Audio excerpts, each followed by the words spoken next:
Okay, let's talk tires. I mean, think about it. They're the single most critical safety feature on your car. Just four little patches of rubber connecting you to the road. But man, when it's time to replace them, that wall of options can feel a lot. The good news is, it's way simpler than it looks. And that question is really the key to everything we're going to talk about today. See, your car has this secret prescription for the perfect tires.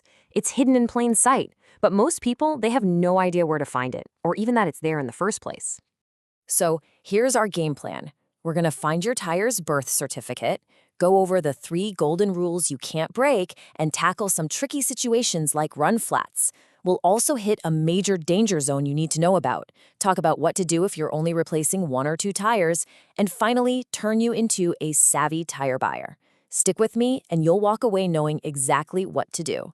All right, first up, let's uncover that secret prescription I was talking about. You know, the single source of truth for your vehicle. And let me tell you, it's not some forum online, and it's definitely not what the guy at the tire shop thinks you should get. Nope, it's printed right on your car. What you're looking for are these 2 labels right here, the vehicle's certification label and, more importantly, the tire and loading information placard. Think of this as the manufacturer's direct orders. It tells you everything, the exact size, the speed rating, the right inflation pressure for the tires your car was designed for. This is your ground zero. It's non-negotiable. And here's where you find it. Seriously, you could pause this and go look right now. Open your driver's side door. It's usually right there on the door jamb. If not, check the glove box or even the inside of your gas cap door. This little sticker is the foundation for literally every other decision we're about to make. Okay, so now that you know where to find that info, let's talk about the 3 golden rules. These are the non-negotiables. Once you have those specs from the placard, any new tire you buy has to meet these 3 simple requirements. No exceptions if you want to stay safe. And here they are. It's super simple, really. It all boils down to this phrase, equal to or greater than. The new tire's load capacity has to be equal to or greater than the original. The speed rating, same deal. And it has to be able to handle the recommended inflation pressure. You can always buy a tire that's more capable, but you can never go down. Ever. Right, but life's not always that simple, is it? It's not always a perfect one-for-one swap. So let's get into a couple of the trickier situations people run into. Dealing with run-flat tires, and that trend of putting beefy, light truck tires on an SUV. So if your car came with run-flats, you have to think of it as a complete system. First off, your tire pressure monitoring system, the TPMS, has to be working. That's how you know you have a flat in the first place. The recommendation is to replace all 4 at the same time. And definitely, never mix run-flats with regular tires, unless it's like a temporary spare to get you to a shop. Now, you can switch over to conventional tires, but just know you're giving up that limp home ability, and it might make your car handle pretty differently. And what about swapping to those tough-looking light truck or LT tires on your SUV or van? Yeah, you can do it, but you gotta be careful. First, you have to make sure your actual wheels, the rims, can handle the higher inflation pressures that LT tires need.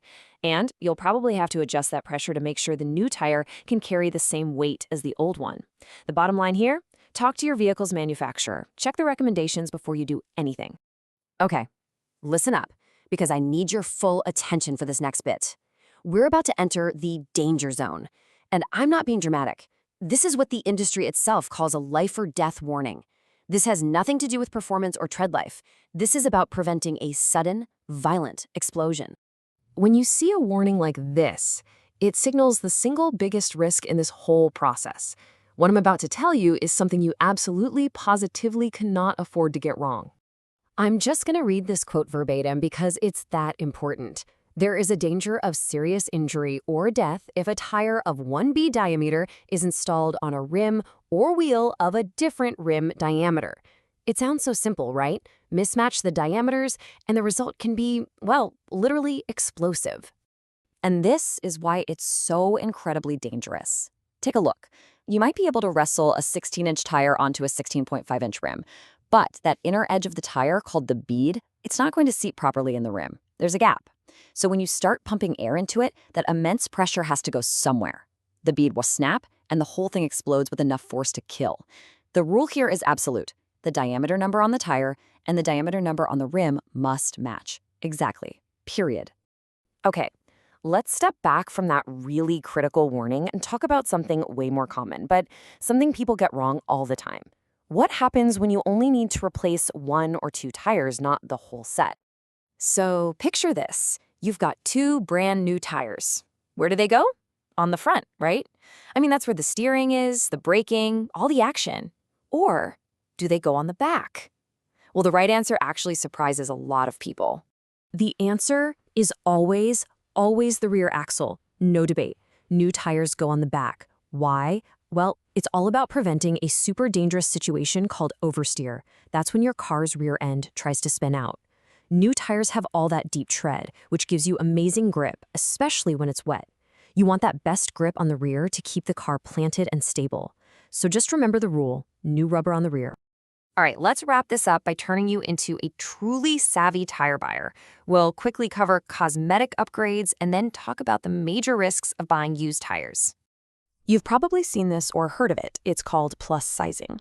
The idea is pretty simple. You get a bigger wheel, say you go from a 16-inch to a 17-inch rim. To make it work, you use a tire with a shorter, lower profile sidewall. The goal is to keep the overall height of the whole wheel and tire combo the same. That way your spin-otter stays accurate. It's a cool look for sure, but you just have to double check that the new setup can still handle your car's required load capacity.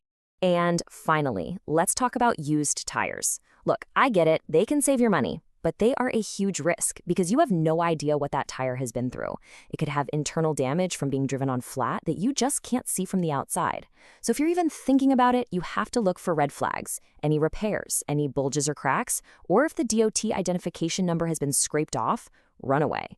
Honestly, the risk of a tire suddenly failing on you at 60 miles an hour is just not worth the few bucks you might save. So that really brings us to the final question, doesn't it? Every single day, you trust your life and your family's lives to 4 patches of rubber on the road. The question is, are they telling the right story? Now you know how to check. Go find that placard on your car, take a look at your tires, and ask yourself, are these the right ones for the job?